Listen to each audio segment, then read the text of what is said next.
Yeah. Fantastic. Wonderful museum. Appreciate the opportunity. Hello.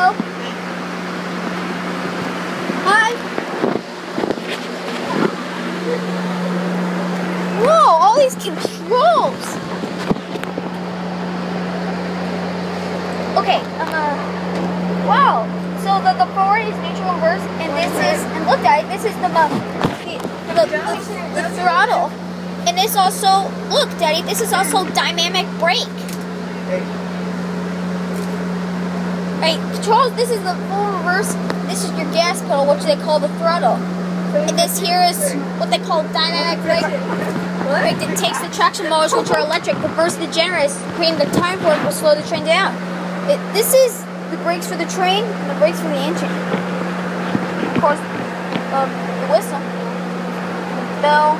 This is the alerter if something happens to here and I'm having to die around the road. That will stop the train in about the 30 to 40 seconds. Okay. So, well, if you don't do anything that controls a set your time, this is going to start flashing. And, Honey, right. need to get in. Alright, that's the speedometer. Alright. Wow, now I know how to drive this locomotive.